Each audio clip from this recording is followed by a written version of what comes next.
اب ایک شخص نماز پڑھنے آیا تھا، کسی نے کہا مغرب کی 3 رکعتیں، آپ نے 2 پڑھی. اس نے کہا وہ لوگ 1 رکعت بھی نہیں پڑھتے اور آپ میرے پیچھے پڑ گئے.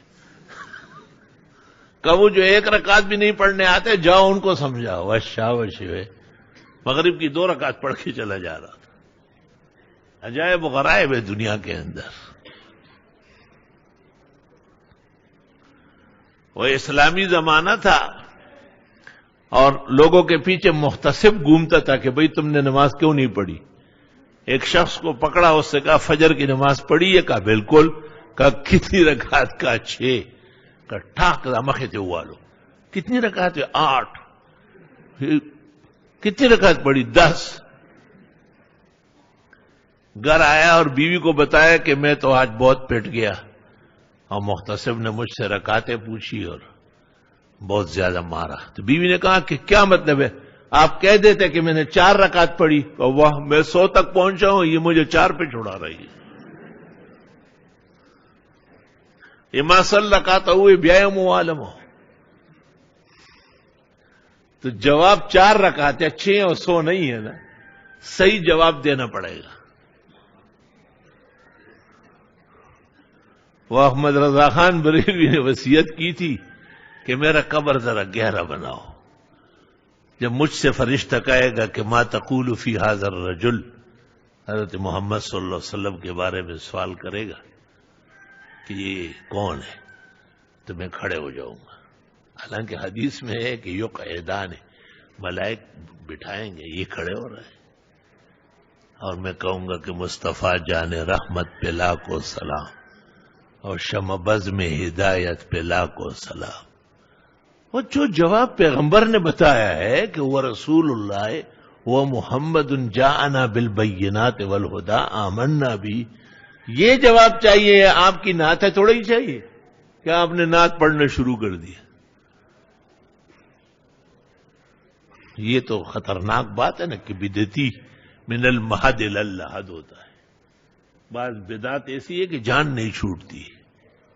تیجا ہو رہا ہے جی، چیلم ہو رہا ہے، کیا چیز ہے؟ اوہ جی مردے کا ثواب ہے. یہ نبی کو معلوم نہیں تھا کہ میرے امتی کے 3 دن گزر جائے تو دیگ پکوا لو، میرے امتی کے 10 دن 20 دن اور سال پورا ہو جائے تو سالانہ برسی مناؤ. بمصطفیٰ برسا خویش را کی دین ہم اوست. پیغمبر تک پہنچانا پڑے گا اگر اس کو دین سمجھا جاتا ہے. اگر باؤ نہ رسیدی تمام ابو لہب بیست. اگر وہاں سے سند نہیں مل رہی ہے تو یہ ابو لہب کے کام ہے سارے، فضول بیکار. اللہ تعالیٰ امت مسلمہ کو سنتوں کا اتباع نصیب فرمائے. مجدد علیہ الرحمت جو ہندوستان کے اسد السادات ہیں، جن کے بارے میں اقبال کہتا ہے کہ گردن نہ جھکی جس کے جہانگیر کے آگے، جس کے نفس گرمی سے گرم احرار. وہ ہند میں اسلام کی ملت کے نگہبان، اللہ نے کیا جس کو بر وقت خبردار. اصل میں اکبر بادشاہ کے زمانے سے دربار ایسا بنا تھا کہ جو بھی آتا تھا تو پہلے سر اندر کر کے سامنے بادشاہ تخت پر ہوتا تھا، سجدہ ہو جاتا تھا. لوگ بادشاہوں سے ڈرنے کے لیے پھر سجدے تعظیمی و تحیات بناتے ہیں اپنی طرف سے. جب مجدد کی آمد کا وقت ہوا تو آپ نے پہلے ٹانگیں داخل کی پھر سر.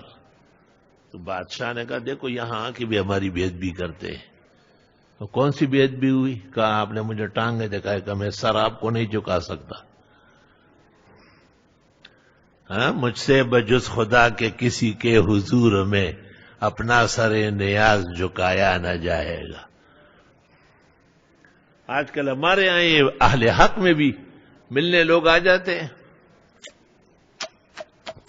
میں کہتا ہوں بھائی لاؤ صابن گرم پانی لاؤ، یہ دھونا ہے، گندا کر دیا. یہ کون سی دیوبندیت ہے بھائی؟ ہمارے زمانے میں حضرت اقدس مولانا یوسف بن نوری، شیخ الحدیث مولانا زکریا، فقیہ غازی الامہ مفتی محمود،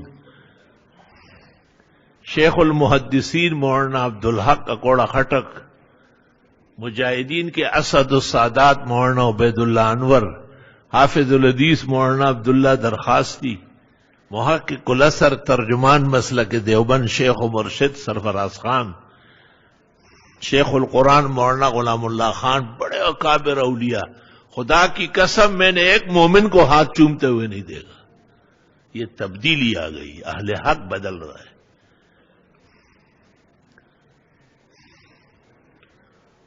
وہ بعض قوموں کی عادت ہے کہ جب مہمان چلے جائے تو وہ چومتے ہیں۔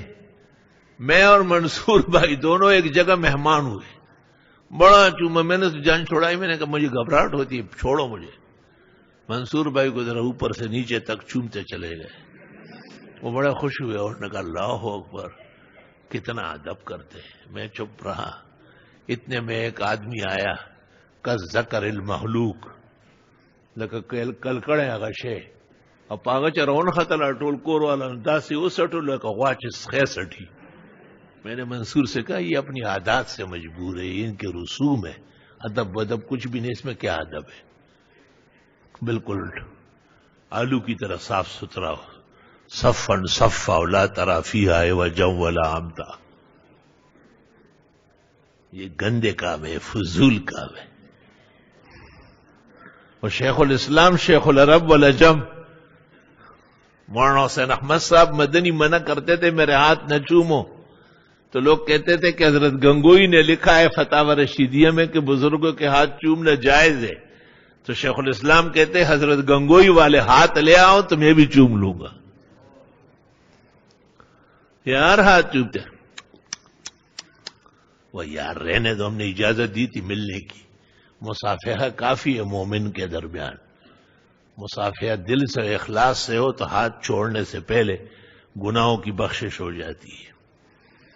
بہرحال یہ منتشر مسائل ہے، لیکن کارآمد ہے۔ اللہ سبحانہ و تعالی ہم عاجز اور مسکینوں کا ایمان، اعمال، قبلہ و کعبہ ہمیشہ درست فرمائے، امت کے عقیدے میں توحید مسمم ہو، سنت کا اتباع معظم ہو، شرک اور بدعت سے مکمل بیزاری و نفرت ہو، دنیا و آخرت کے لیے انشاءاللہ نجات و غفران کے لیے کافی ہے۔